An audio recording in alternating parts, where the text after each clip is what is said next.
Halo Tribuners, salam jumpa di Tribun Ambon hari ini. Kami akan hadirkan informasi terupdate dari Kota Ambon dan sekitarnya. Bersama saya Tanita Patesina, kita mulai dengan berita pertama. Belasan rumah di negeri Uta Seram bagian timur terancam banjirop. Warga butuh bantuan. Belasan rumah di pesisir pantai negeri Uta, Kecamatan Wakate, Kabupaten Seram bagian timur terancam hantaman banjirop. Dalam 2 hari terakhir, air laut menghantam sampai ke pemukiman dampak cuaca buruk. Salah seorang warga Acim Warat kepada tribunambon.com melalui pesan singkat menjelaskan, ancaman banjirop kerap terjadi di saat kondisi cuaca memburuk. 2 hari terakhir, warga pun akhirnya harus keluar dari rumah lantaran air laut naik hingga ke pemukiman. Lanjutnya, dia dan warga lainnya pun telah melaporkan kondisi itu ke pemerintah daerah termasuk wakil rakyat. Namun hingga kini belum ada tindak lanjut pelaporan, padahal kondisi mereka cukup terancam. Untuk menghindari ancaman itu dibutuhkan talut penahan ombak. Untuk menghalau ombak, warga hanya bertahan dengan membuat dinding penghalang dari batang kayu yang didapat dari hutan sekitar. Dirinya pun berharap dengan kondisi ini ada perhatian pemerintah daerah agar bisa menghilangkan kekhawatiran warga terutama saat musim ombak atau tiba musim timur.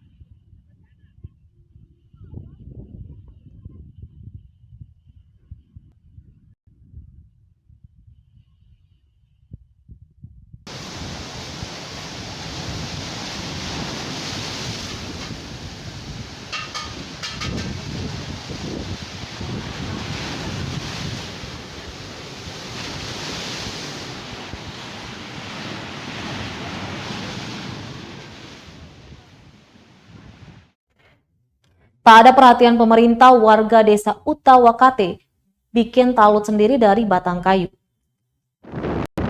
Warga negeri Uta, Kecamatan Wakate, Kabupaten Seram bagian timur membangun talut penahan ombak dari batang kayu. Pembangunan dilakukan sendiri lantaran tak ada bantuan dari pemerintah. Salah seorang warga Acim Warat kepada tribunambon.com mengatakan dia dan warga tetap bahu-membahu membangun talut meski tahu tetap hancur diterjang ombak nantinya. Dia bahkan menyinggung soal salah satu anak negeri kini menjadi camat, namun tak memperhatikan kondisi daerahnya. Sebelumnya belasan rumah di pesisir pantai negeri Uta, Kecamatan Wakate, Seram bagian timur terancam hantaman banjirop. Dalam 2 hari terakhir, air laut menghantam sampai ke pemukiman dampak cuaca buruk.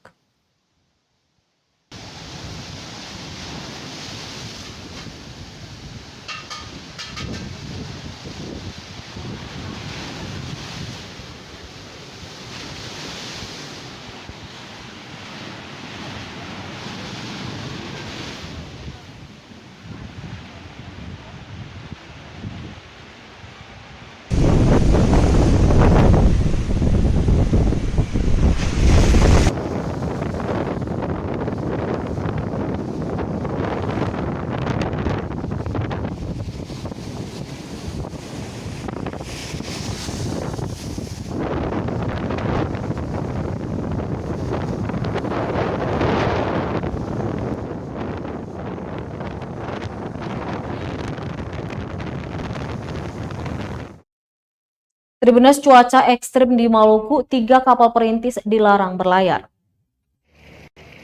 3 kapal perintis milik PT Pelni dilarang berlayar menyusul potensi cuaca ekstrim di perairan Maluku. Larangan berlayar itu dikeluarkan oleh Kantor Kesyabandaraan dan Otoritas Pelabuhan KSOP kelas 1 Ambon. Hal ini disampaikan oleh Kepala Operasional PT Pelni Cabang Ambon Muhammad Asagaf. Kapal perintis yang mengalami penundaan yakni Sabuk Nusantara 71, 72, dan 106.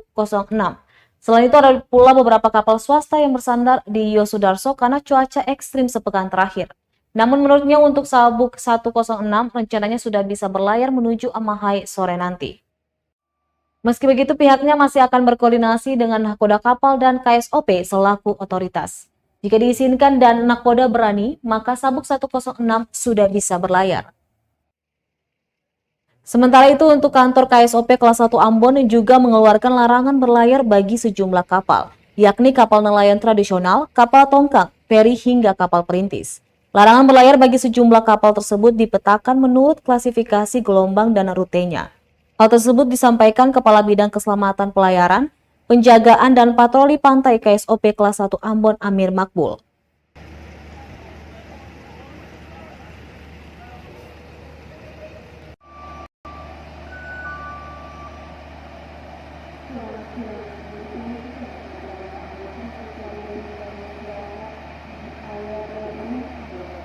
Berdasarkan beberapa kualifikasi. Artinya untuk gelombang tinggi dan angin kencang tertentu ini berisiko untuk kapal kecil, tapi belum tentu untuk berisiko untuk kapal besar. Jadi ada klasifikasi pertama itu untuk gelombang setinggi 1,25 meter dengan kecepatan angin 15 knot atau lebih, itu akan sangat berisiko tinggi untuk kapal-kapal nelayan, karena memang kapal nelayan ini ukurannya lebih kecil.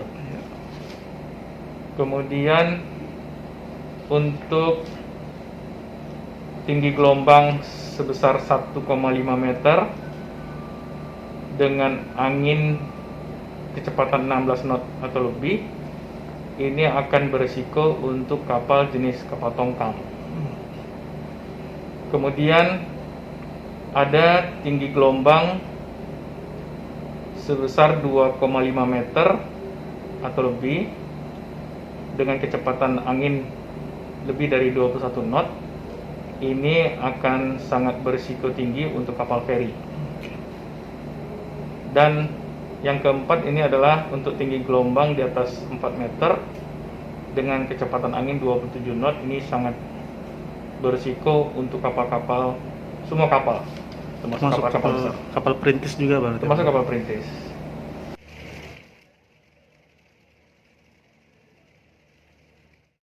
Tribuners, kita beralih ke berita selanjutnya. Rapat lanjutan sengketa lahan SD Negeri 50 dan 64 Pemkot Ambon siap bayar. Komisi 2 DPRD Kota Ambon kembali menggelar rapat lanjutan kesekian kalinya terkait sengketa lahan Sekolah Dasar Negeri 50 dan 64 Ambon. Usai rapat, Ketua Komisi 2 DPRD Kota Ambon, Jafri Taihutu menyatakan pemerintah Kota Ambon siap membayar lahan tersebut. Meski demikian, pembayaran tidak langsung dilakukan, karena DPRD masih akan melakukan kunjungan kerja ke sejumlah instansi termasuk pemerintah Provinsi Maluku. Alek asal fraksi Partai PDI Perjuangan ini menyayangkan seharusnya sebelum aset tersebut dialihkan dari pemerintah provinsi ke pemerintah Pemkot, pemerintah Kota Ambon, ahli waris seharusnya meminta bayaran terlebih dahulu dan ke pemerintah provinsi. Sementara itu, Sekretaris Kota Ambon Antoni Gustaf Latuheru mengaku masih akan ada rapat kelanjutan terkait sengketa lahan ini, di mana akan dihadirkan perwakilan juga dari dinas provinsi. Diberitakan sebelumnya SD Negeri 50 dan SD Negeri 64 Kota Ambon disegel ahli waris pemilik lahan sejak Senin 30 Agustus 2021 lalu.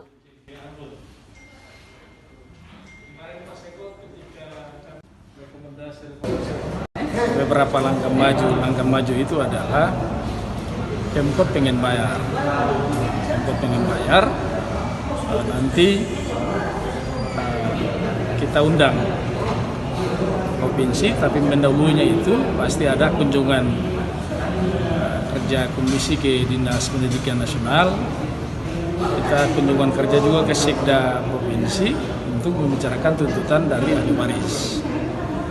Sekiranya tadi kata Pak Sekot, kalau provinsi bilang bahwa Pemkot mesti bayar, ya harus kasih garis, harus buat regulasi, dan mereka membayar supaya tidak sesuai dengan tidak kontradiktif dengan aturan. Satu, yang kedua pasti ya price harganya kan, tidak menggunakan pendekatan lain sehingga jangan bertentangan dengan aturan main kita sehingga atau regulasi kita, sehingga proses hukum menjadi titik akhir kalau kita melangkahi itu. Kehadiran dinas provinsi, nanti juga dan Pemkot, juga kita cari solusi terbaik. Ini 1 kali lagi rapat. Bisa ada Kira solusi. kapan itu Pak? Tergantung kita kesepakatan waktu ya, karena anggota dewan juga punya kesibukan bukan cuma menyelesaikan ini kan. Nah, kalau sudah ada waktu, nah kita bisa duduk sama-sama di provinsi. Apapun keputusan yang dari provinsi yang punya dasar hukumnya, ya kita sama-sama selesaikan. Ya. Terima kasih Pak.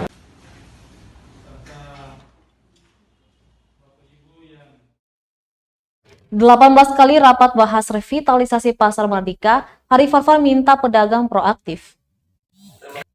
Wakil Ketua Komisi 2 DPRD Kota Ambon, Hari Putra Farfar, meminta pedagang lebih proaktif menyampaikan aspirasi mereka di DPRD Kota Ambon. Menurutnya, rapat pembahasan revitalisasi ini sudah lebih dari 18 kali dilakukan, namun belum mendapat titik terang akibat tidak proaktifnya pedagang dalam menyampaikan aspirasi. Ia menerangkan sudah 2 kali DPRD mengundang para pedagang untuk menghadiri rapat dalam menyampaikan aspirasi, namun tidak diindahkan. Para pedagang yang akan direlokasi ini tidak semuanya hadir sehingga rapat tidak bisa berjalan dan selalu ditunda.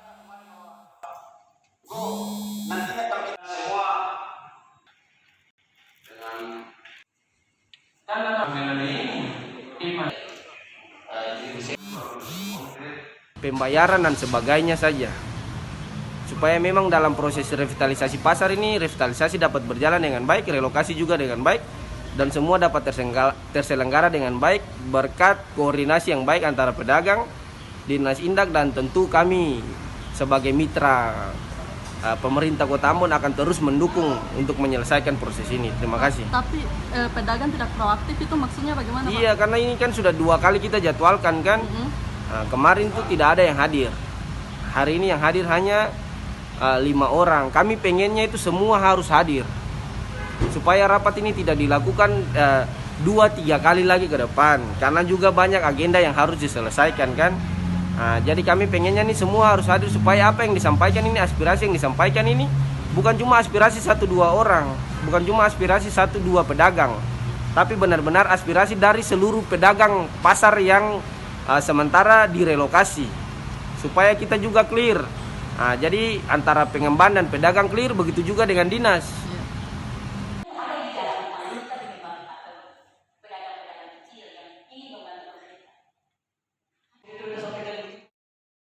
Tribunnews jalan rusak parah, warga Tantui minta pemerintah Kota Ambon segera perbaiki. Ruas jalan di kawasan Tantui, Desa Batu Merah, Kecamatan Sirimau, Kota Ambon rusak parah. Pantauan tribunambon.com di lokasi pada 11 September 2021, setidaknya terdapat 3 titik lubang yang cukup besar, dengan kedalaman diperkirakan kurang lebih 5 cm, tepat di depan Pelabuhan Perikanan Nusantara. Kerusakan ruas jalan itu membuat para pengendara, baik roda 2 maupun roda 4 harus menurunkan laju kendaraan dan ekstra berhati-hati. Seorang warga Tantui Bawa, J, mengaku jalan rusak sudah hampir 1 tahun, namun belum diperbaiki hingga sekarang. Terlebih saat malam hari, penerangan di kawasan itu tidak terlalu baik. Para kendaraan harus berhati-hati melewati kawasan tersebut. Menurutnya, kerusakan sudah berlangsung lama namun urung diperbaiki. Padahal selain mengganggu kenyamanan pengendara, tidak jarang yang nyaris mengalami kecelakaan. Dia mengaku warga sekitar pernah menambal lubang jalanan namun rusak kembali. Apalagi musim penghujan membuat air tergenang pada jalanan yang berlubang itu.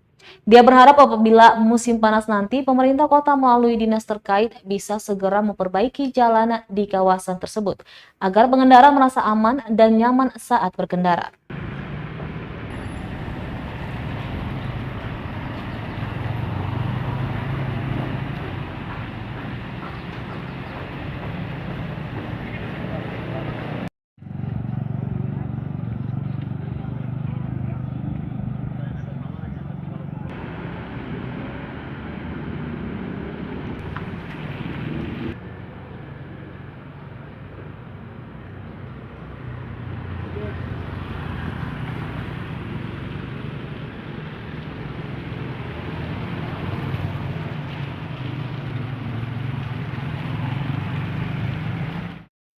Tribunnews, kita beralih ke berita terakhir dari Kabupaten Buru.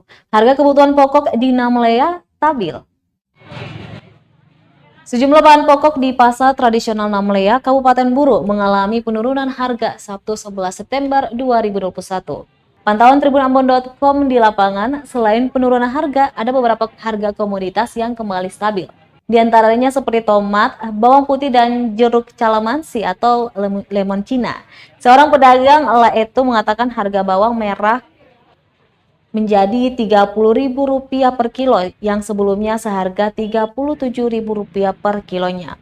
Kemudian harga cabai kecil seharga Rp25.000 per kilo sebelumnya Rp35.000. Dia menjelaskan penurunan harga dua bahan pokok tersebut baru terjadi beberapa hari kemarin. Sedangkan bahan pokok tersebut didapat dari petani di Kecamatan Wayapo dan Kecamatan Namlea. Dia mengatakan selain mendagangkan di pasar tradisional Namlea, dirinya menyuplai bahan pokok ke Kabupaten Buru Selatan.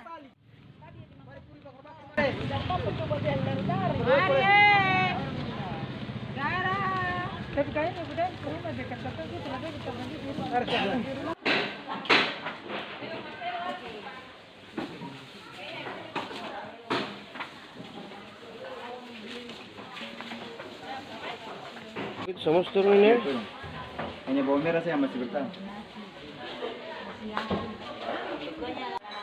40 turun su 35. Baik Tribuners, demikianlah Tribun Ambon hari ini. Jangan lupa untuk selalu menaati protokol kesehatan dengan menjaga jarak, memakai masker, dan rajin mencuci tangan. Saya Tanita Patesina beserta tim redaksi yang bertugas undur diri. Sampai jumpa lagi Tribuners, amato. Terima kasih sudah nonton. Jangan lupa like, subscribe, dan share ya.